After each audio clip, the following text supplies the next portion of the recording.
तो Avengers doomsday के trailer में जितनी डिटेल्स हमें सामने से बड़ी आसानी से दिख रही है ना, उससे कई ज्यादा ऐसी डिटेल्स हैं जो छुपी हुई हैं, जिन पे ज्यादातर लोगों का ध्यान ही नहीं गया और शायद जाएगा भी नहीं, क्योंकि इन डिटेल्स को नोटिस करने के लिए तुम्हें ट्रेलर को स्लो मोशन में देखना पड़ेगा और कई बार देखना पड़ेगा। तो इस वीडियो में हम ट्रेलर के हर एक फ्रेम, लिटरली हर एक फ्रेम में छुपी बड़ी और छोटी हर तरह की डिटेल के बारे में बात करेंगे। इनफैक्ट इस वीडियो में तुम्हें ऐसी भी कई सारी डिटेल्स पता चलेंगी जो तुमने कहीं और बिल्कुल भी नहीं सुनी होंगी। इसके अलावा इस ट्रेलर की डिटेल्स को जानने के बाद तुम्हें रियलाइज होगा कि इस ट्रेलर से पहले मार्वल ने हमें डूम्सडे से रिलेटेड जो भी प्रमोशनल मटेरियल दिया था वो ज्यादातर फेक था। मतलब जैसी उसमें चीजें दिख रही थी वैसी थी नहीं। तो अब आराम से बैठ जाओ और इस वीडियो को एंजॉय करो। एंड यस, इस वीडियो को अभी लाइक कर देना, वरना फिर बाद में भूल जाओगे। तो इस ट्रेलर की शुरुआत में हमें प्रोफेसर एक्स के Xavier's school for gifted children का बोर्ड गिरा हुआ दिखता है। अब अगर तुम ध्यान दो तो यहाँ पे न्यूयॉर्क लिखा हुआ है, यानी कि इस यूनिवर्स में भी ये स्कूल न्यूयॉर्क में ही है। ऐसा नहीं है कि अलग यूनिवर्स है तो सिटी चेंज हो गई हो। अब हमें दिखते हैं प्रोफेसर एक्स जो अपनी चेयर पे एक खिड़की के पास बैठे हुए हैं और उनके सामने से एक रोशनी आ रही है। अब ये जो लाइट आ रही है वो कुछ और नहीं बल्कि एक इनकर्जन है, यानी कि एक दूसरे यूनिवर्स की अर्थ इनकी अर्थ से टकरा रही है। एंड खास बात ये है कि उस दूसरी अर्थ की जो राउंड बाउंड्री है उसका रिफ्लेक्शन तुम इस खिड़की के कांच में यहाँ पे देख सकते हो। अब यहाँ एक और नोटिस करने वाली बात है कि यहाँ बहुत सारी टूटी फूटी चीजें पड़ी हुई हैं, यानी कि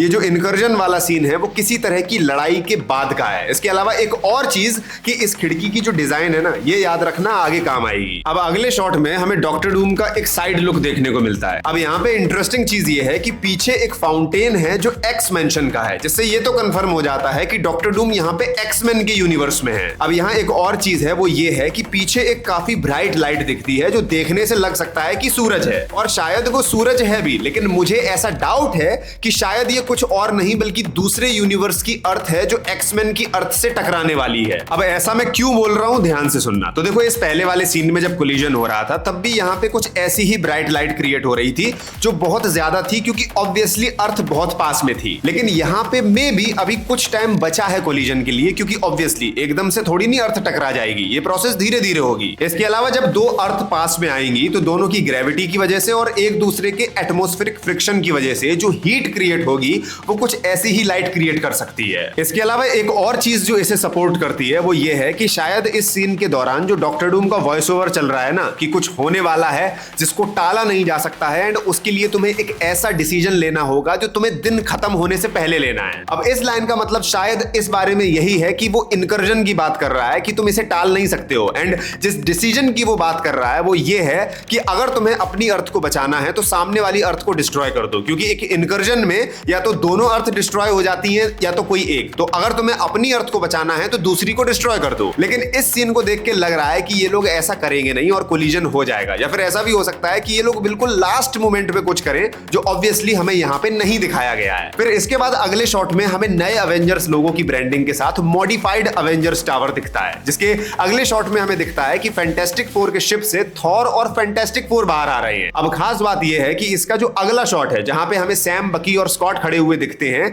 उन्हें ऐसे सेट किया गया है जैसे कि ये जो दोनों शॉट्स हैं ये आपस में एक साथ हैं, एक टाइम के ही हैं, और ये लोग फैंटास्टिक फोर का स्वागत कर रहे हैं। लेकिन ऐसा है नहीं, ये दोनों ही शॉट अलग अलग टाइम के, और ऐसा मैं क्यों कह रहा हूं अभी बताता हूं। तो देखो, यहाँ पे इस वाले शॉट में तुम्हें इनके सामने एक मेल स्ट्रक्चर खड़ा हुआ दिखाई देगा जिसके बहुत ही ज्यादा लंबे बाल हैं। तो ये लोग इसको देख रहे हैं, ना कि फैंटास्टिक फोर को। अब ये जो बंदा है ये स्टीव रॉजर्स हो सकता है, लेकिन इसके चांसेस बहुत कम है, क्योंकि अगर ये स्टीव होता तो इसे देख के इनका रिएक्शन इतना फ्लैट नहीं होता, क्योंकि ये लोग बहुत ही एक्साइटेड दिखते हैं, क्योंकि ये सब स्टीव के बहुत ही बड़े वाले फैन हैं। इसके अलावा ये बंदा लोकी भी हो सकता है, लेकिन उसके भी बहुत कम चांसेस है। मेरे अकॉर्डिंग ये मोस्ट प्रोबेबली बॉब है। अब या तो वो सेंट्री वाले अवतार में भी हो सकता है या फिर अपने नॉर्मल अवतार में भी हो सकता है, लेकिन बहुत हाई चांसेस है कि ये बॉब ही है। अब इसके बाद जो अगला शॉट है वो बहुत ही ज्यादा इंपॉर्टेंट है। इसमें लेफ्ट साइड में है John Walker, Red Guardian, Yelena, Ghost और बकी।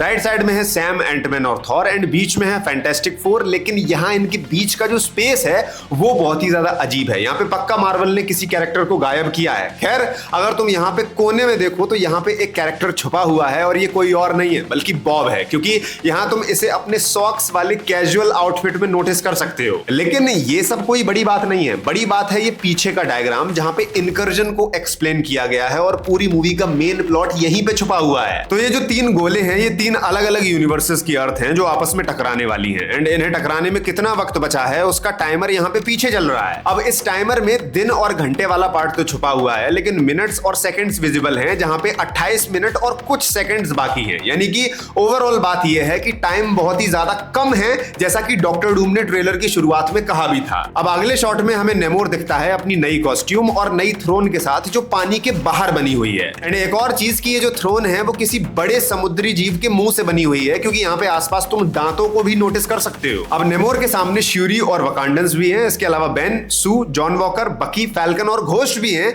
जिन्हें टैलोकन्स ने चारों तरफ से घेर लिया है, क्योंकि किसी रीजन की वजह से बात लड़ाई तक आ चुकी है। अब अगले सीन में थॉर एक बहुत ही डार्क जगह पे लैंड करता है, जहां एक अजीब सी मूर्ति भी है एंड किसी बड़े से रोबोट टाइप का जो जीव है उसके टुकड़े पड़े हुए हैं। ये है सर, ये है हाथ और ये है बाकी के पार्ट्स। एंड मोस्ट प्रोबेबली इस जीव को थॉर ने ही हराया है। खैर, थॉर के सामने है डॉक्टर डूम, जिसकी तरफ थॉर अपने स्टॉर्म ब्रेकर के साथ बढ़ रहा है। एंड अगर तुम ध्यान दो तो डॉक्टर डूम के पीछे एक और मूर्ति है, जिसमें कोई आदमी बड़ी ही स्टाइल में खड़ा हुआ है। ओवरऑल देख के ऐसा लग रहा है कि ये वाली जो जगह है और ट्रेलर की शुरुआत में डॉक्टर डूम जहां पे था, ये दोनों ही अलग अलग जगह है। पिछली वाली जगह एक्स मैंशन थी और ये वाली जो जगह है ना, ये मोस्ट प्रोबेबली लेटवेरिया है। अब इसके बाद अगले सीन में हम वापस से एक्स मैंशन में पहुंच जाते हैं, जहां एक धमाका होता है, हमें साइक्लॉप्स दिखाया जाता है और गैम्बिट और शेंग-ची की लड़ाई होती है। लेकिन इसके बाद आता है ट्रेलर का one of the most interesting scene, जहां एक बंदे ने लोकी का नया टीवीए कार्ड पकड़ा हुआ है, जिसके पीछे लोकी का मल्टीवर्सल ट्री छपा हुआ है एंड हमें लोकी भी देखने को मिलता है। एंड खास बात यह है कि कार्ड पकड़ने वाला बंदा लोकी नहीं है, वो स्टीव रॉजर्स है। हाँ, तुमने बिल्कुल सही सुना, ये लोकी नहीं है, ये स्टीव रॉजर्स है। लोकी यहाँ पे स्टीव रॉजर्स के पैगी वाले घर पे आया हुआ है, जहां पे ये जो कर्टेन्स हैं वो स्टीव वाले टीजर से मैच कर रहे हैं। एंड अगर इतने से भी तुम्हें भरोसा नहीं हो रहा है तो इस आदमी ने एक रिंग पहनी हुई है, जो एग्जैक्ट वही सेम रिंग है जो स्टीव ने पहनी हुई थी। यानी कि मामला कुछ ऐसा है कि किसी बहुत ही इंपॉर्टेंट रीजन की वजह से लोकी खुद स्टीव रॉजर्स से मिलने गया है। अब इसके बाद आता है एक और इंटरेस्टिंग सीन, जहां समुद्र का पानी ऊपर की तरफ उठ चुका है एंड अंदर के जो पहाड़ वगैरह हैं वो भी बाहर दिख रहे हैं। एंड यहाँ पे हमें अवेंजर्स का जेट भी लैंड होता हुआ नजर आ रहा है, जिसको शूरी अप्रोच कर रही है। अब खास बात यह है कि ये सारी चीजें मार्वल ने अपने टीजर में गायब कर दी थी एंड पूरे चांसेस हैं कि इस ट्रेलर में भी उन्होंने कई सारी चीजें ऐसी हैं जो इधर उधर की होंगी। खैर, मार्वल ने टीजर से तो कई सारी चीजें गायब कर दी थी, बट वो अब हमें यहाँ पे देखने को मिल चुकी हैं। तो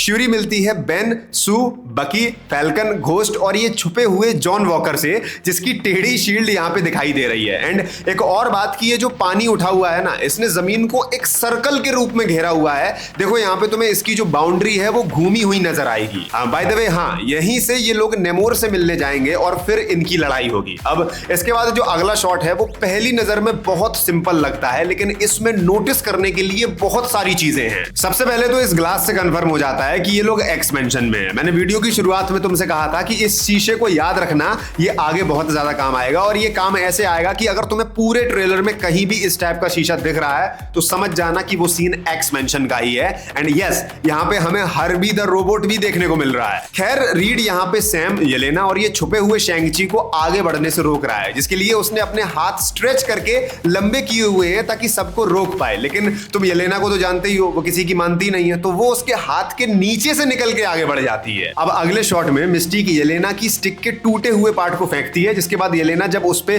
बचे हुए स्टिक से अटैक करती है तो वो उसे पकड़ के येलेना का ही रूप ले लेती है और फिर इनकी फाइट होती है। इसके बाद अगले शॉट में मैग्नेटो और प्रोफेसर एक्स हैं, लेकिन ऐसा लग रहा है जैसे उन्हें कोई सीढ़ियों के पीछे से छुप के देख रहा है। इसके बाद अगले शॉट को देख के लगता है कि एंटमैन कहीं जाने से पहले अपनी बेटी को बाय बोल रहा है। अब फिलहाल के लिए तो ये सीन उतना ज्यादा इंपॉर्टेंट नहीं है, लेकिन ऐसा ही एक सिमिलर शॉट हमें जॉनी और उसकी बहन सू का भी देखने को मिलता है, जहां वो किसी तरह के एक्सप्लोजन से अपनी बहन को प्रोटेक्ट कर रहा है। एंड उसके एक्सप्रेशन को देख के लग रहा है कि उसने एक्सेप्ट कर लिया है कि जो भी हो रहा है उसमें अब वो कुछ नहीं कर सकता है, अब जो होना है वो होके रहेगा। अब इसके बाद अगले शॉट में सू है, जो शूरी को कहीं जाने से पहले ग्रीट कर रही है। मतलब वकांडा में मिलने के बाद ये लोग भी यहां से दो अलग अलग टीम्स बना लेंगे। खैर, अगले शॉट में अगर तुम ध्यान दो तो यहाँ पीछे सैम है, यहाँ पे शेंग-ची है, यहाँ रीड ऑलरेडी किसी से लड़ रहा है, इसके अलावा यहाँ मिस्टिक भी ऑलरेडी किसी से लड़ रही है।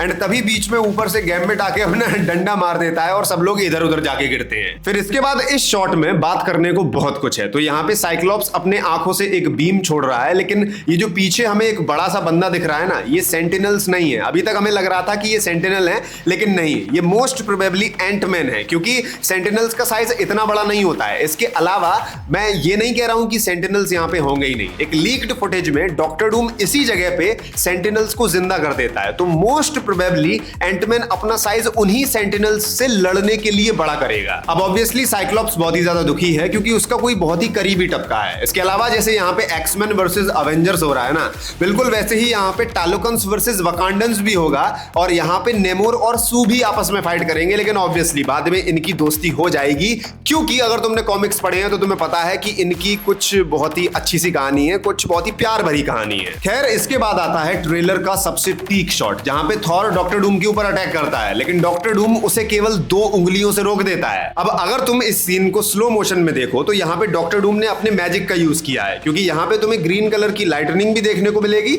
इसके अलावा तुम्हें उसके हाथ पे किसी तरीके का इंचेंटमेंट भी देखने को मिलेगा, तो बहुत हाई चांसेस हैं कि डॉक्टर डूम ने अपने मैजिक का यूज करके यहाँ पे थॉर को रोका है। तो यहाँ पे एक और इंटरेस्टिंग डिटेल है कि ये वाला मास्क फैंटास्टिक फोर के पोस्ट क्रेडिट सीन वाले मास्क से बिल्कुल अलग है, यानी कि बहुत हाई पॉसिबिलिटी है कि फैंटास्टिक फोर में हमें जो बंदा देखने को मिला था वो डॉक्टर डूम नहीं था। लेकिन सवाल यह है कि अगर वो बंदा डॉक्टर डूम नहीं था तो कौन था? वेल, शायद इसका जवाब है लेटवेरियन विच। तो देखो, अभी सैन डिएगो कॉमिक कॉन में मार्वल ने डूम्सडे के कई सारे कैरेक्टर्स के कॉस्ट्यूम भी रिवील किए हैं, जहां पे उन्होंने लेटवेरियन विच नाम की एक कैरेक्टर का कॉस्ट्यूम भी रिवील किया है। अब ये जो लेटवेरियन विच है, इसका जो कॉस्ट्यूम है, स्पेशली इसका जो क्लोक है, वो डॉक्टर डूम से काफी ज्यादा मैच करता है। लेकिन एक खास बात कि इस लेटवेरियन विच का जो मास्क है वो बिल्कुल मैच करता है फैंटास्टिक फोर के इस कैरेक्टर से, यानी कि बहुत हाई पॉसिबिलिटी है कि फैंटास्टिक फोर में हमें जो बंदा दिखा था ये डॉक्टर डूम नहीं था बल्कि लेटवेरियन विच थी, क्योंकि इसका मास्क बिल्कुल मैच करता है। और अगर अब हम इस चीज को ध्यान में रख के इस वाले बंदे को देखें तो काइंड ऑफ ये थोड़ा सा इसका जो बॉडी का स्ट्रक्चर है वो थोड़ा सा ही सही बट थोड़ा सा फीमेल जैसा लगता है। इसके अलावा एक और पॉसिबिलिटी है कि रूमर्स के अकॉर्डिंग इस मूवी में डॉक्टर डूम के पास कई सारे डूम बॉट्स भी होने वाले हैं, तो हो सकता है कि फैंटास्टिक फोर वाला ये बंदा डॉक्टर डूम का भेजा गया कोई डूम बॉट हो, ना कि डॉक्टर डूम। खैर, इसके बाद हम देखते हैं कि थॉर फैंटास्टिक फोर की स्पेसशिप में चल के जा रहा है, जहां पीछे रेड लाइट ब्लिंक हो रही है जो किसी तरह के अलर्ट के लिए होती है, जैसे कि कोई ब्रीच हुआ हो। अब इसी मोमेंट पे थॉर नोटिस करता है कि वहां पे स्टीव रॉजर्स भी मौजूद है। अब ये कंफर्म करने के लिए कि वो स्टीव ही है, वो उसे हैमर होल्ड करने के लिए बोलता है और स्टीव ऐसा कर भी लेता है। अब यहाँ पे एक और बहुत ही ज्यादा इंटरेस्टिंग चीज है कि पीछे एक कैरेक्टर छुपा हुआ है, तो मेरे हिसाब से मोस्ट प्रोबेबली वो जॉनी स्टॉर्म है, क्योंकि उसका स्ट्रक्चर जॉनी से बिल्कुल मैच करता है एंड क्योंकि ये फैंटास्टिक फोर का शिप है तो इस चीज के होने के चांसेस काफी हाई है। एंड फाइनली इन सभी के बाद स्टीव की एक बड़ी ही अजीब सी स्माइल के साथ इस ट्रेलर का एंड हो जाता है। अब यहाँ पे कई लोगों का कहना है कि ये जो बंदा है ये अपना ओरिजिनल स्टीव नहीं है बल्कि कैप्टन हाइड्रा है। तो देखो, होने को तो कुछ भी हो सकता है एंड ये पॉसिबिलिटी काफी अच्छी साउंड करती भी है कि ये कैप्टन हाइड्रा है, लेकिन फिलहाल के लिए मैंने यहाँ पे एक डिटेल नोटिस की है जो ये प्रूव करती है, फिलहाल के लिए, फ्यूचर में मैं इस पे और भी थियरीज बनाऊंगा और भी रिसर्च करूंगा और भी डिफरेंट एस्पेक्ट्स इसके बारे में सोचूंगा, बट फिलहाल के लिए मैंने जो चीज नोटिस की है वो ये है कि तुम याद करो कि अपना जो ओरिजिनल स्टीव रॉजर्स था ना, तो हमेशा उसको एक आदत थी कि जब वो अपनी शील्ड को कैच करता था तो एक पीछे की तरफ रिकॉइल होता था, उसका हाथ हमेशा पीछे की तरफ जाता था। ठीक है, ये चीज तुम याद रखना, हमेशा हाथ पीछे की तरफ जाता था, जिस वजह से हमने अवेंजर्स एंड गेम में नोटिस किया था कि जब वो थॉर के हैमर को भी होल्ड करता था दूर से बुला के, तो उसका हाथ नेचुरली पीछे की तरफ जाता है क्योंकि उसकी आदत है, जबकि थॉर के साथ ऐसा नहीं होता है, थॉर की इस तरीके की कोई आदत नहीं है। अब यहां पे अगर तुम नोटिस करो तो क्योंकि जो हैमर है वो बहुत पास से ही उसके पास आया है, लेकिन फिर भी तुम नोटिस करो तो जो स्टीव का हाथ है वो थोड़ा सा ही सही बट पीछे की तरफ जाता है, यानी कि मुझे फिलहाल के लिए ऐसा लगता है कि ये बंदा अपना ओरिजिनल स्टीव रॉजर्स ही है। बाकी इस बारे में तुम्हें क्या लगता है मुझे जरूर बताना। अब ये थी इस ट्रेलर की हर एक छोटी बड़ी और हिडन डिटेल, लेकिन जाहिर सी बात है कि इन डिटेल्स को जानने के बाद तुम्हारे मन में कई सारे सवाल भी उठे होंगे। वेल, उन सभी सवालों का जवाब डिटेल में मैं अपनी अगली वीडियो में दूंगा, जहां इस ट्रेलर से रिलेटेड हर एक सवाल को कवर किया जाएगा। तो सब्सक्राइब करके बेल आइकॉन को ऑल पे जरूर सेट कर लेना। बाकी मिलते हैं किसी और वीडियो में, तब तक के लिए बाय।